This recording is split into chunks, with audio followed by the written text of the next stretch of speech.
Camila siempre había soñado con un hogar lleno de amor. Desde niña se imaginaba con un esposo cariñoso, hijos que corrían por la casa y un futuro donde las sonrisas vencieran a cualquier tormenta. Cuando conoció a Julián, creyó que aquel sueño había encontrado forma. Él era encantador, con una mirada penetrante y una voz que podía convencer a cualquiera. Durante el noviazgo la colmaba de atenciones, flores y promesas que parecían eternas. Le juró que la cuidaría, que sería su compañera de vida y que nada ni nadie podría interponerse entre ellos. Ese juramento fue lo que la hizo entregarse por completo. Se casaron en una ceremonia lujosa, rodeados de gente poderosa y bajo los reflectores de la alta sociedad. Julián era un empresario ambicioso, acostumbrado a los negocios turbios, pero Camila lo ignoraba. Para ella, su esposo era simplemente el hombre que le había devuelto la fe en el amor. Los primeros meses fueron una luna de miel prolongada, viajes, cenas exclusivas, regalos inesperados. Pero poco a poco, las sombras comenzaron a infiltrarse en la relación. Julián se volvía distante, sus ausencias eran cada vez más largas y sus explicaciones más vagas. Camila, embarazada de 6 meses, trataba de convencerse de que era solo el estrés del trabajo. Prefería no ver lo evidente, la frialdad, las miradas esquivas, los mensajes que llegaban a altas horas de la noche. Hasta que un día, la verdad se presentó sin máscaras. Era una noche de sábado. Camila había preparado una cena sencilla en casa con la ilusión de compartir con Julián un momento íntimo y hablar del bebé que pronto llegaría. Se había puesto un vestido azul que resaltaba su vientre redondeado y había encendido velas en la mesa. Pero el reloj marcó las 9, las 10 y luego las 11, y Julián no aparecía. Camila, cansada de esperar, decidió sentarse en el sofá. El cansancio del embarazo la vencía, y se quedó dormida abrazando un cojín. El ruido de la puerta la despertó sobresaltada pasada la medianoche. Se levantó lentamente, acariciándose el vientre, y se acercó al pasillo. Allí estaba Julián, pero no estaba solo. Junto a él, del brazo, entraba una mujer alta, elegante, con un vestido rojo ajustado que gritaba provocación. Su perfume caro inundó la casa al instante. Julián sonrió con cinismo y, sin importarle nada, presentó a la mujer. Ella es Natalia, la mujer que realmente me entiende, dijo, con un tono tan frío que heló la sangre de Camila. La sonrisa burlona de Natalia fue aún peor. Miró a Camila de arriba a abajo, deteniéndose con desdén en su vientre. Así que tú eres la esposa, murmuró, casi riéndose. El mundo de Camila se desplomó en ese instante. Sintió que el aire desaparecía de sus pulmones, que sus rodillas flaqueaban y que todo su esfuerzo por creer en aquel matrimonio se rompía en 1000 pedazos.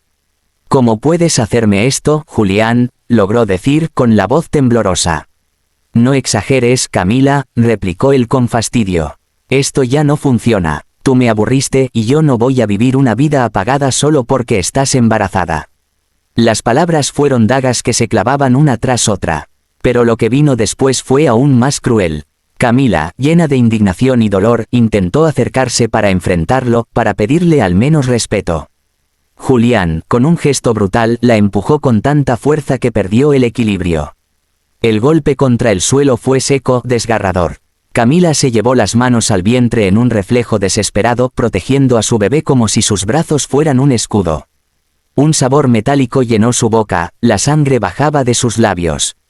Julián, gritó con desesperación. Estoy embarazada, por Dios. Pero él ni siquiera la miró. Natalia soltó una carcajada nerviosa como si presenciara un espectáculo grotesco. El dolor en el vientre de Camila era insoportable, pero más insoportable era el vacío en su corazón. En ese instante comprendió que estaba sola, que el hombre al que había amado era incapaz de humanidad. Los gritos de Camila y el ruido del golpe despertaron a los vecinos, quienes, curiosos, se asomaron a través de las ventanas. Algunos cuchicheaban, otros se limitaban a observar en silencio, pero ninguno se atrevió a intervenir. Era más fácil mirar hacia otro lado, ser cómplice por omisión. Camila, entre lágrimas, se levantó como pudo. Se tambaleaba, pero no permitió que Julián la viera derrotada. Caminó hacia la puerta con el orgullo sosteniéndola más que sus propias fuerzas. Esto no quedará así, susurró con voz quebrada, antes de salir de la casa. La noche estaba fría, el viento parecía cortar la piel, y ella avanzaba abrazándose el vientre. Su único pensamiento era llegar a un lugar seguro, a alguien que la protegiera. Y lo tenía claro, debía ir con sus hermanos. Camila era la única mujer en una familia de 4 hijos. Sus padres habían fallecido hacía años y sus hermanos habían asumido la promesa de cuidarla siempre. Alejandro, el mayor, era un hombre calculador y brillante, dueño de una de las empresas tecnológicas más grandes del país. Rodrigo, el segundo, había levantado un emporio de construcción con proyectos en varias ciudades. Esteban, el menor, dirigía un banco que competía con instituciones internacionales. Los tres, aunque muy distintos, coincidían en algo: adoraban a Camila y no permitían que nada la dañara. Cuando ella apareció en la mansión de Alejandro con el vestido manchado de sangre y el rostro marcado, el silencio fue sepulcral. Alejandro fue el primero en acercarse con los ojos encendidos de rabia y preocupación. «¿Quién te hizo esto?», preguntó con un tono que mezclaba ternura y furia.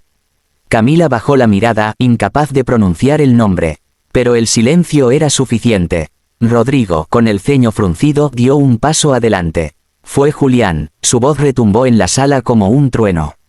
Las lágrimas que rodaron por las mejillas de Camila fueron la confirmación. Esteban, el más impulsivo, golpeó la mesa de mármol con tanta fuerza que las copas vibraron y una de ellas cayó al suelo. «Ese desgraciado va a pagar», rugió. Alejandro, siempre más sereno, respiró hondo. Se inclinó para acariciar el rostro de su hermana, secándole las lágrimas. «No estás sola, Cami. Nunca lo estuviste, y él se va a arrepentir de cada golpe, de cada lágrima que te hizo derramar». Rodrigo asintió, cruzando los brazos. «No merece compasión. Vamos a destruirlo de la única manera que entiende, quitándole todo lo que cree que lo hace poderoso». Camila, débil pero firme, los miró uno por uno. «No quiero venganza ciega. Solo quiero que no pueda volver a dañar a nadie más». Alejandro le tomó la mano y la apretó con fuerza. «Entonces será justicia, nuestra justicia». Los tres hermanos se miraron en silencio, y en esa mirada se selló un pacto. No necesitaban palabras. La decisión estaba tomada. Julián había desatado una guerra que no podía ganar. Camila, agotada, se recostó en un sofá mientras sus hermanos discutían los primeros pasos. Sintió por primera vez desde aquella noche un alivio en el pecho. Tal vez el dolor no desaparecería pronto, pero ya no tendría que enfrentarlo sola. En el eco de las voces de sus hermanos encontró el refugio que Julián le había arrebatado. Lo que ninguno de ellos sabía era que la batalla que estaban por comenzar no solo desenmascararía a Julián y a su amante, sino que sacudiría los cimientos de toda la élite empresarial de la ciudad.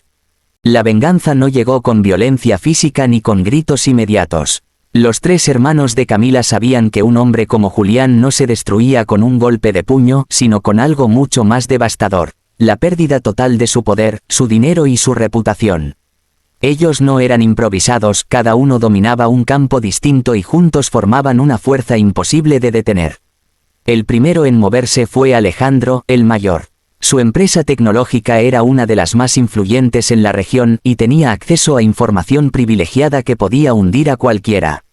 Con solo unos clics empezó a rastrear las cuentas de Julián, los correos, los movimientos sospechosos.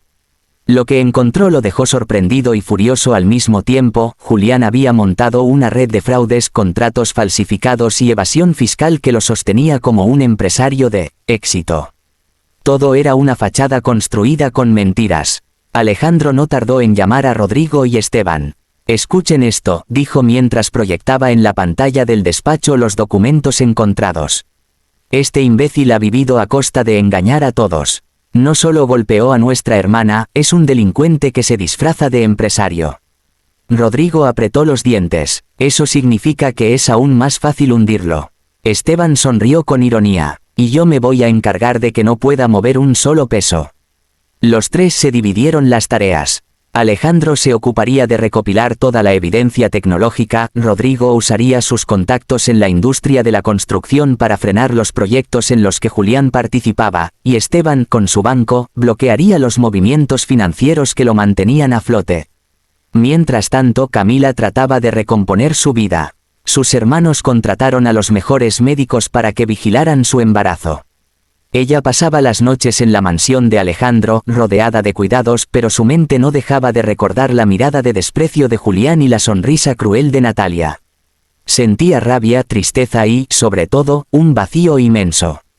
Pero ver a sus hermanos trabajar unidos por ella le devolvía fuerzas. El primer golpe contra Julián fue silencioso.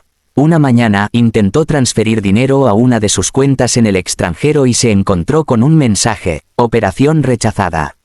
Probó con otra cuenta y lo mismo. Su desesperación aumentó cuando llamó a su banco y le informaron que todas sus cuentas estaban bajo investigación por movimientos irregulares. «Esto es imposible», gritó, arrojando el teléfono contra la pared. Natalia, la amante, estaba en la sala pintándose las uñas y lo miró con fastidio. «Tranquilo, amor, seguro es un error que se soluciona». Pero Julián sabía que no era un simple error. Algo estaba mal, muy mal. Los días siguientes fueron un infierno. Rodrigo había logrado con llamadas estratégicas que todos los proyectos inmobiliarios de Julián quedaran suspendidos por revisión de permisos. De un día para otro perdió millones en inversiones. Sus socios, nerviosos, comenzaron a retirarse temiendo un escándalo mayor. Y el escándalo llegó. Alejandro filtró a los medios los documentos que probaban el fraude fiscal. En cuestión de horas los titulares explotaron: empresario acusado de evasión y contratos ilegales. Su rostro apareció en noticieros no como un hombre exitoso, sino como un criminal en potencia. Julián, enloquecido, intentó contactar a sus amistades políticas, a los jueces a los que antes sobornaba, a los empresarios que solían invitarlo a cenas exclusivas. Pero todos le dieron la espalda. Nadie quería hundirse con él. Camila observaba todo desde la distancia. Sus hermanos le contaban cada paso, aunque cuidaban de no sobrecargarla con detalles que pudieran alterarla. Ella veía cómo el imperio de Julián se derrumbaba pieza por pieza, pero en su interior aún había una herida abierta. Quería justicia, sí, pero también necesitaba recuperar su dignidad, demostrarle al mundo, y a sí misma, que no era una víctima derrotada, sino una mujer que había sobrevivido a la traición más cruel. Esa oportunidad llegó en la gala benéfica anual de la ciudad, un evento al que asistían los empresarios más influyentes. Los hermanos sabían que Julián y Natalia intentarían aparecer allí para fingir que nada ocurría. Era su estilo, aparentar aunque el mundo se desmoronara a su alrededor. «Camila, tú tienes que estar ahí», dijo Alejandro una noche. Ella lo miró con sorpresa. «Yo, después de todo lo que pasó. Precisamente por eso. Esa será tu victoria». Rodrigo intervino con firmeza. «Todos deben ver que no estás derrotada. Que, a pesar de todo, sigues en pie. Y que Julián no es más que un cobarde que perdió todo». Camila dudó al principio, pero después de pensarlo comprendió que sus hermanos tenían razón. No podía esconderse para siempre. Esa gala sería el escenario perfecto para cerrar un capítulo doloroso y empezar de nuevo. El día del evento, la ciudad entera parecía expectante. Los rumores sobre Julián circulaban por todas partes y muchos se preguntaban si tendría el descaro de aparecer. Él sí fue, tomado del brazo de Natalia, ambos con sonrisas forzadas. Ella lucía un vestido deslumbrante tratando de llamar la atención, mientras él ajustaba su corbata nerviosamente, consciente de las miradas que lo seguían con desconfianza. Pero nada, absolutamente nada, preparó a los presentes para lo que vino después. Las puertas del salón se abrieron y apareció Camila. Vestía un traje largo de seda plateada que resaltaba su embarazo con elegancia y dignidad. Caminaba despacio, pero con la cabeza en alto, sostenida del brazo de Alejandro a un lado y de Rodrigo al otro, mientras Esteban los seguía de cerca. Los tres hermanos la escoltaban como si fuera una reina, como si el mundo entero debiera inclinarse ante ella. El silencio se apoderó del lugar por unos segundos, seguido de un aplauso que fue creciendo hasta convertirse en una ovación. Todos los invitados se pusieron de pie para recibirla. Algunos murmuraban: «Es la esposa que él golpeó, y miren cómo está ahora». Julián sintió que el suelo se abría bajo sus pies. La vergüenza lo devoraba por dentro. Intentó sonreír, pero la atención del público estaba completamente en Camila. Natalia, molesta por no ser el centro de las miradas, apretó los labios con rabia. Camila subió al escenario cuando el presentador del evento le cedió el micrófono. Su voz, aunque suave, resonó en cada rincón del salón. Hoy estoy aquí no para hablar de dolor, sino de fuerza. Muchos piensan que una mujer embarazada es frágil, pero lo cierto es que dentro de nosotras late el doble de vida, y esa vida nos da un poder inquebrantable. Los aplausos volvieron a sonar, más fuertes que antes. Ella respiró hondo y continuó. Fui golpeada y humillada, sí. Pero hoy no estoy aquí como víctima, sino como sobreviviente. Y lo soy gracias a mi familia, a mis hermanos que me recordaron que el amor verdadero nunca hiere, solo protege. Alejandro, Rodrigo y Esteban, de pie detrás de ella, recibieron el aplauso del público junto a su hermana. Julián, incapaz de soportar la humillación, se levantó y quiso marcharse, pero en la entrada lo esperaban periodistas con cámaras y micrófonos. ¿Es cierto que golpeó a su esposa embarazada?, preguntaban a gritos. ¿Qué tiene que decir sobre los fraudes fiscales? ¿Cómo responde a las acusaciones de evasión? Las luces de los flashes lo cegaban. Natalia, desesperada, intentó cubrirse el rostro con la mano, pero los periodistas la empujaban con preguntas. La pareja salió entre empujones, abucheos y gritos, completamente derrotada. Dentro del salón, en cambio, Camila se abrazaba a sus hermanos. Por primera vez en mucho tiempo sonrió con paz. No había sido fácil, pero lo habían logrado. Julián había perdido todo. Dinero, prestigio, poder, e incluso la máscara con la que pretendía engañar al mundo. Camila entendió que la justicia no siempre llega en los tribunales. A veces llega en forma de una mujer que se levanta del suelo, rodeada del amor inquebrantable de quienes la protegen. Ella ya no era la esposa humillada, era una madre fuerte, respaldada por 3 gigantes que se aseguraron de que nadie volviera a tocarla jamás. Y mientras la música de la gala retomaba su curso, Camila acarició su vientre. Tranquilo, pequeño, susurró en voz baja. Cuando nazcas tendrás a los mejores tíos del mundo y una madre que jamás se rendirá. Los hermanos la miraron con ternura y orgullo. El pacto que habían sellado en silencio aquella noche oscura se había cumplido. Julián había pagado caro por cada lágrima de Camila. Y lo mejor de todo era que ella, por fin, podía mirar hacia el futuro sin miedo.